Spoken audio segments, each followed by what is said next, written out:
think Fury's going to try and punch him in the face, and Usyk's going to try and punch him in the face. But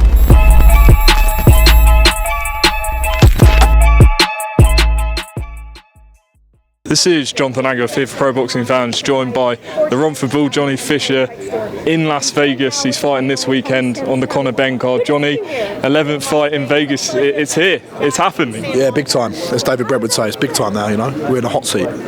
That's it. We had to get an office reference. I had to get the office in there, but I feel really, every time I try and be funny, I always cringe at myself, so I'm going to stop. Yeah. No, keep it up, keep it up. Now, you said in the press conference you've been in Vegas many times. I think the first time you came here was to spar Joe Joyce. You weren't even professional, you're at uni and things.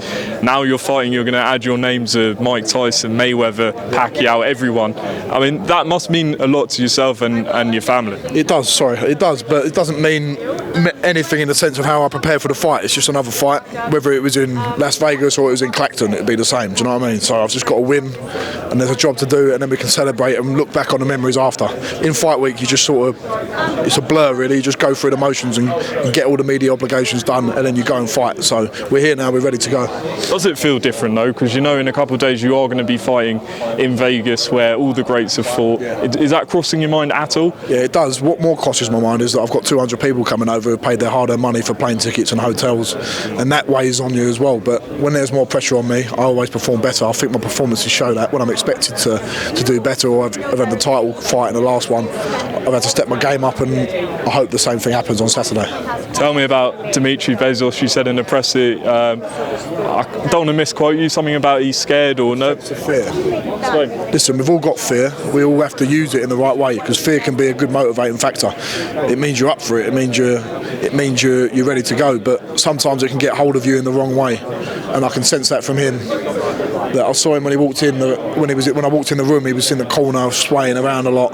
Didn't talk too confidently. I know he's Ukrainian. His first language isn't English, but you know, you just get a feeling about how someone's demeanour is, and that don't mean he's not going to come to fight, because he's come here, he's here. If he was really scared, he wouldn't have turned up. But I've got to prey on that bit of weakness I think I've seen, and I think he knows whatever happens in this fight, even if he's on top, which I don't think he will be, at one point my right hand's going to land on his chin, and good luck to him standing up to it.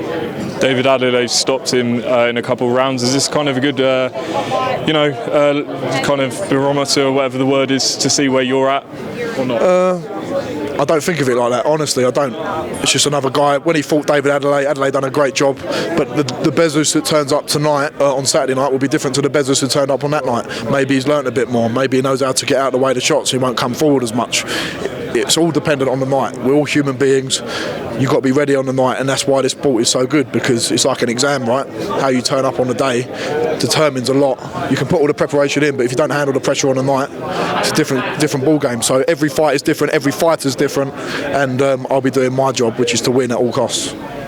Just talk to me about coming out to Vegas. Obviously, you train with Salas. How does it compare? Because his style isn't exactly the same as Mark. So, you know, how does it work? Do you speak to Mark throughout? I do. It's difficult. I'm telling you, it's difficult, and that's quite good because it's brain training as well. Teaches me to throw my shots correctly.